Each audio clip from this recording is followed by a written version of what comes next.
Olá, sejam todos bem-vindos ao curso Master de Metodologia da Pesquisa, Conceitos Básicos de Pesquisa Científica, Ingredientes para iniciar uma pesquisa.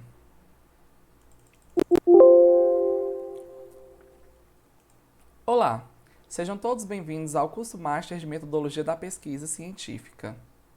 Como módulo 1, nós temos Conceitos Básicos de Pesquisa Científica, Ingredientes para iniciar uma pesquisa.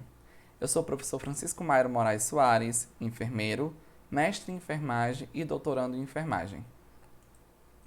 De forma geral, para falar um pouco melhor sobre o conceito de construção e de ingredientes básicos para uma pesquisa, primeiro nós precisamos entender do que ela é feita.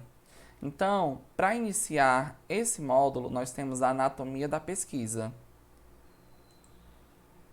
Como objetivos de aprendizagem principais, nós temos compreender os requisitos básicos da pesquisa científica, conhecer e usar fundamentos, métodos e técnicas de elaboração da pesquisa científica e empregar as diretrizes da pesquisa científica. De uma forma geral, dentro das perspectivas da pesquisa científica, nós temos a anatomia da pesquisa, ou seja, do que ela é feita, composta pela questão de pesquisa, o delineamento, os sujeitos e o cálculo amostral.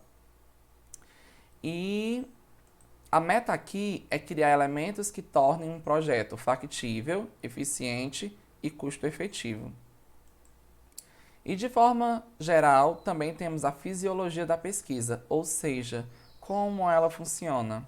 Os estudos e inferências, no caso do funcionamento, são válidos quando há uma generalização desses eventos para indivíduos externos ao estudo. E a meta aqui é minimizar os erros aleatórios e sistemáticos que possam ameaçar as conclusões dessas inferências.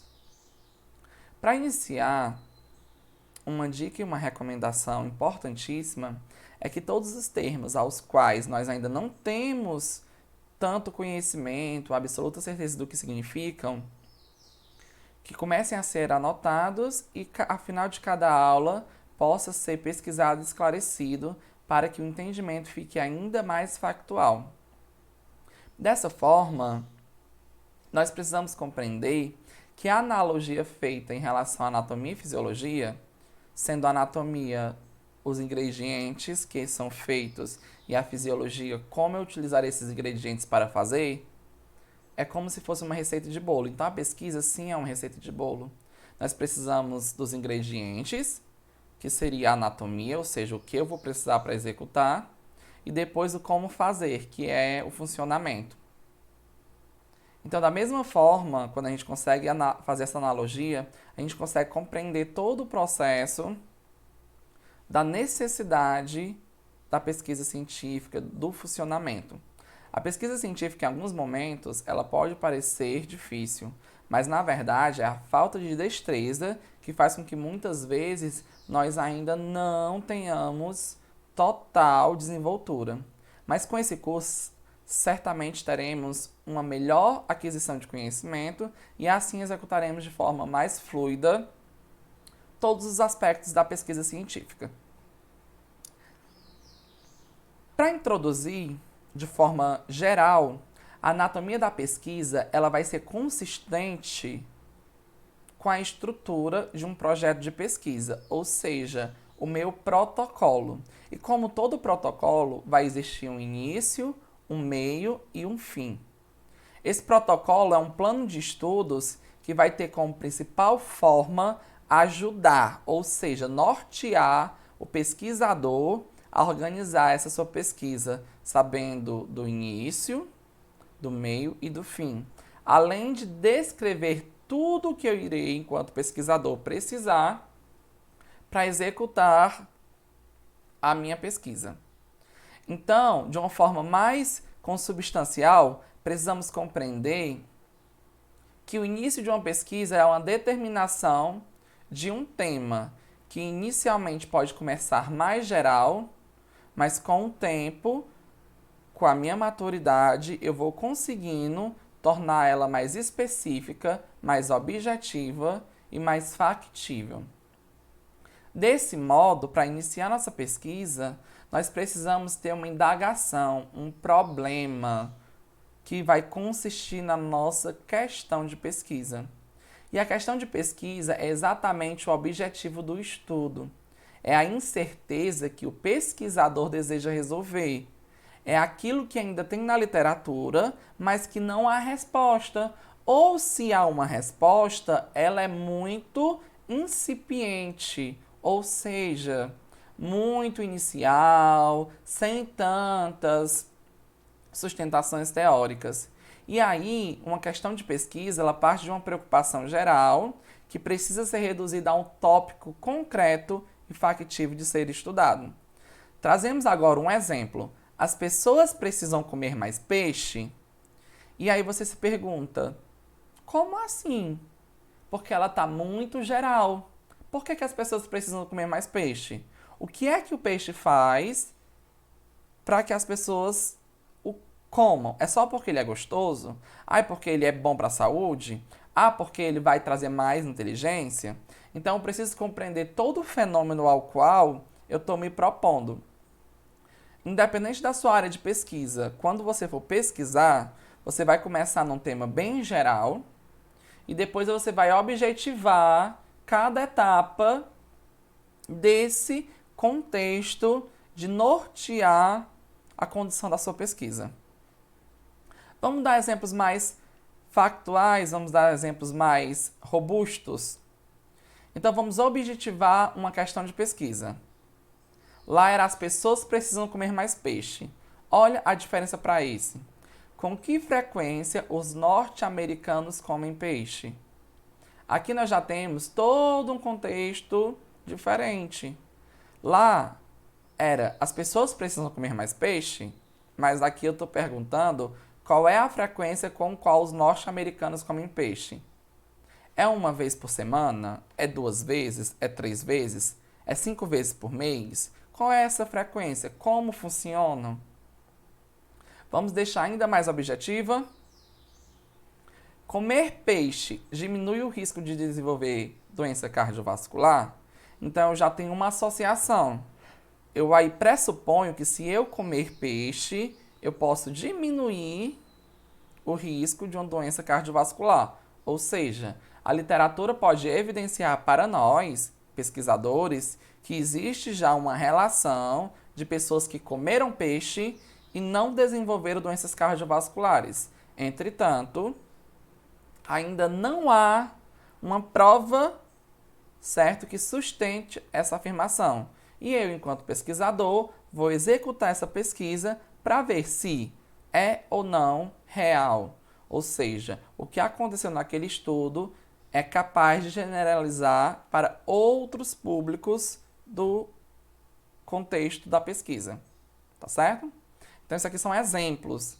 Não é que aconteceu na vida real. Certo? E dentro dessa perspectiva, nós temos o exemplo: os suplementos de óleo de peixe têm os mesmos efeitos sobre doenças cardiovasculares que o peixe presente na dieta? E aqui eu já tenho uma comparação. Eu tenho uma comparação de pessoas que utilizam peixe e outras pessoas que utilizam cápsulas com o óleo de peixe, que é um suplemento natural.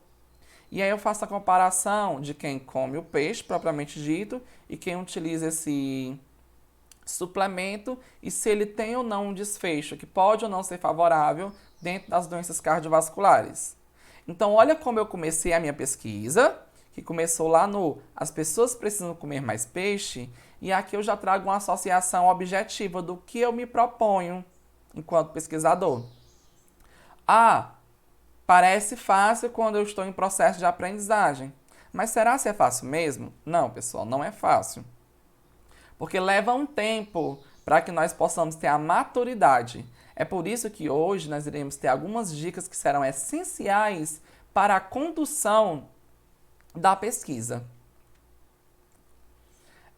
Uma boa questão de pesquisa, ela deve sempre passar pelo teste do tá, e daí? Exatamente. Tá, e daí? Aí você fica, meu Deus, o que é isso? Vou dar um exemplo. As pessoas precisam comer mais peixe? Tá, e daí?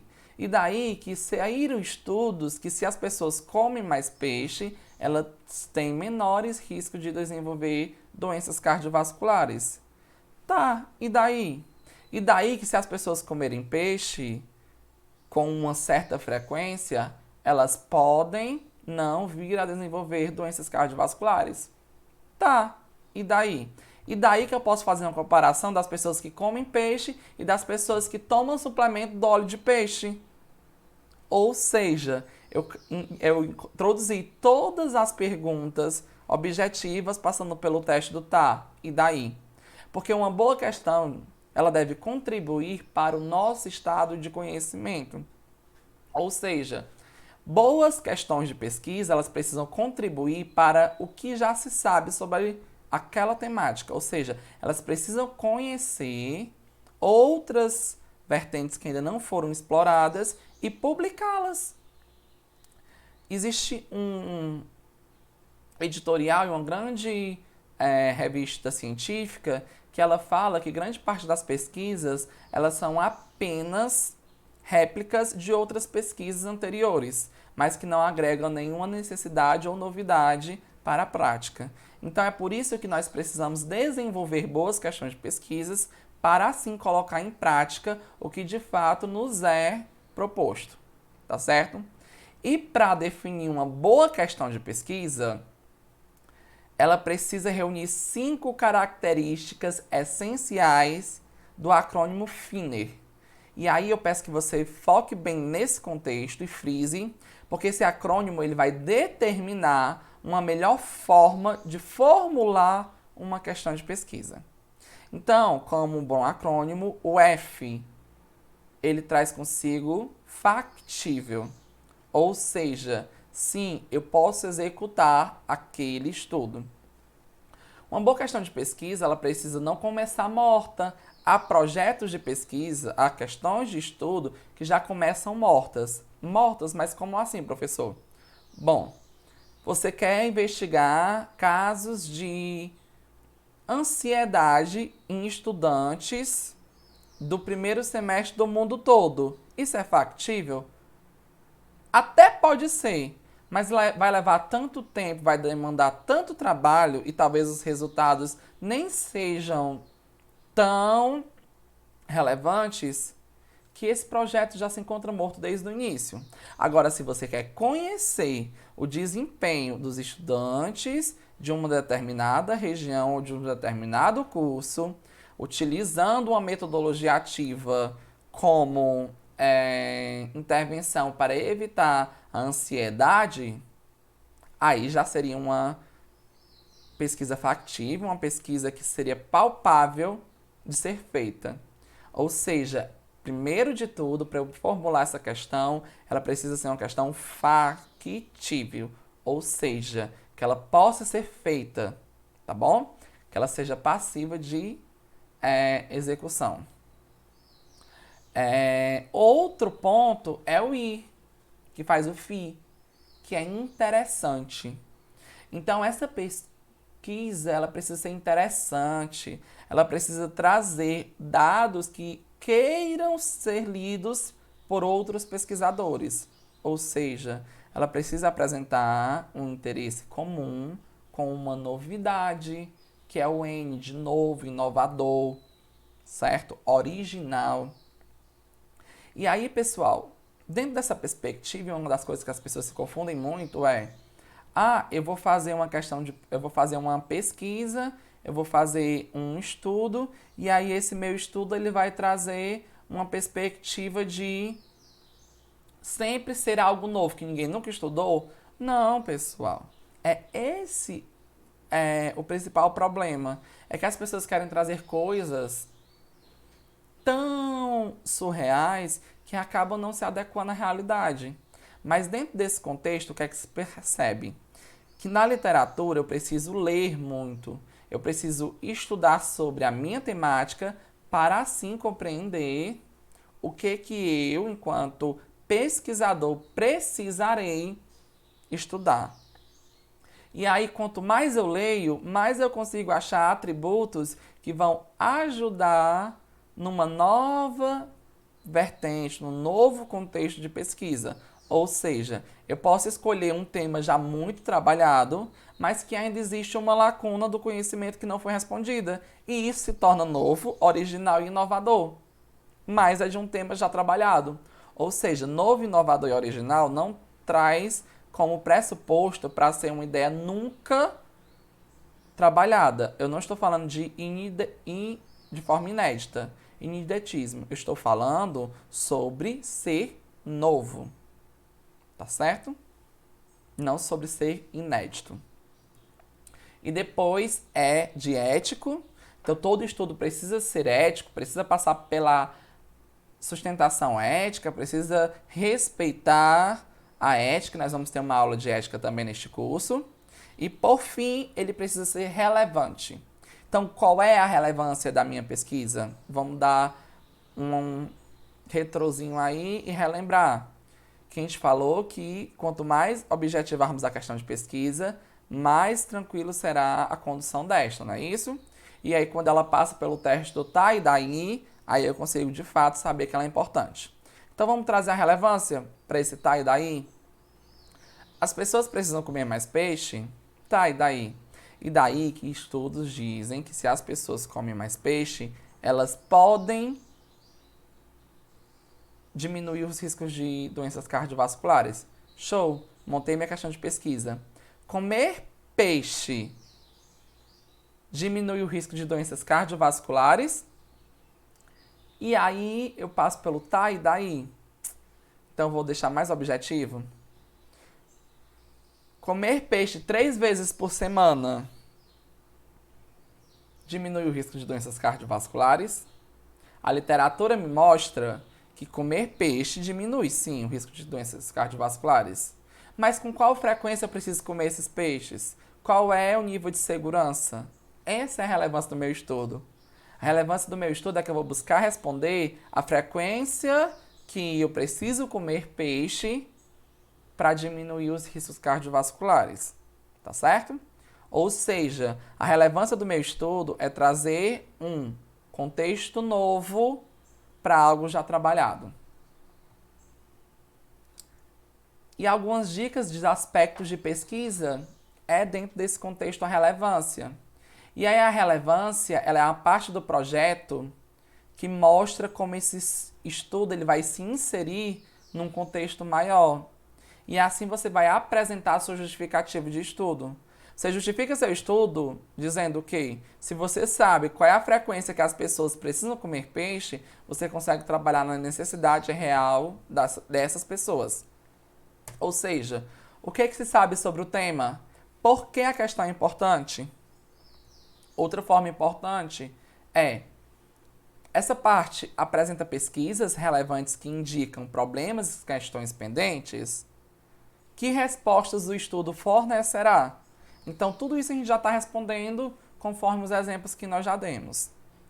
E aí, a relevância da pesquisa vai esclarecer os achados e como estes podem resolver as incertezas, influenciando decisões ou diretrizes clínicas e de saúde pública. Ou seja, que o meu estudo ele poderá incorporar evidências científicas e tais evidências sustentarão uma nova decisão, uma nova diretriz clínica, uma nova prática, que a gente chama de prática baseada em evidência. Portanto, como delineamento do estudo, como desenho, eu preciso escolher o mais adequado para a minha pesquisa. Ou seja, é um estudo observacional, o pesquisador tem um papel passivo. Ele vai observar o evento, tá certo? Que vai ocorrer com os sujeitos da pesquisa. É como se eu estivesse gravando um vídeo para assistir depois. Então, o estudo observacional é aquele que eu estou vendo, naquele momento acontecer o vídeo, e depois eu vou reassistir. Ou seja, eu vou observar essa perspectiva. E também pode ser estudos de intervenção. Nos estudos de intervenção, eu vou aplicar uma intervenção e vou examinar quais são os efeitos dessa intervenção para a pesquisa, onde eu vou demonstrar causalidade e efetividade. Uma coisa que a gente chama de causa e efeito, ou seja, aquilo que é a causa gera um efeito. Qual é o efeito? Porém, nenhuma abordagem é melhor que as demais. E cada questão de pesquisa ela vai ser conduzida de forma racional com um desenho, um delineamento do estudo que será mais eficiente e mais adequado para você obter aquela resposta que você ainda está necessitando, por conta da experiência com a literatura. Portanto, os estudos descritivos, eles têm como base explorar a topografia de um terreno, as distribuições de doenças e características sobre uma população do estudo. Vou dar aqui um exemplo de um estudo descritivo. Em média, quantas porções de peixe por semana estão presentes na dieta de norte-americanos com história de doença coronariana? Ou seja, eu vou descrever quantas porções de peixe vão estar presentes dentro da dieta de pessoas norte-americanas. Depois tem o estudo analítico. E aí o estudo analítico ele vai avaliar se há ou não uma associação. Ou seja, um depende do outro, um está associado ao outro. Ou seja, se eu comer peixe, eu não vou desenvolver ou vou ter menos risco de desenvolver uma doença cardiovascular, que é a relação de causa e efeito. Ou seja, eu uso uma causa para evitar um efeito ou então para objetivar um efeito. Vou dar um exemplo aqui. Existe uma associação entre comer peixe e o risco de infarto do miocárdio, com recorrente de doenças de pessoas com doenças coronarianas? E aí eu vou ter uma associação entre o comer peixe e o risco de infarto. Será que as pessoas que comem mais peixe elas têm menor risco de desenvolver infarto? E aí eu terei os estudos de intervenção. E como a gente já falou anteriormente, os estudos de intervenção, eles vão consistir em estabelecer um efeito de uma intervenção. Ou seja, o tratamento que a gente explicou de pessoas que utilizavam peixe, propriamente dito, na dieta, e outros que utilizaram cápsula de suplemento. Então, essa é a base que eu vou ter como primordial para fazer um comparativo. E aí os estudos descritivos, eles não vão envolver teste de significância e não requerem que formule hipóteses. Mas isso não quer dizer que um seja mais importante que o outro. Então nós temos esses tipos de estudos que vão nortear um pouco sobre a anatomia da pesquisa. Essas são as nossas referências.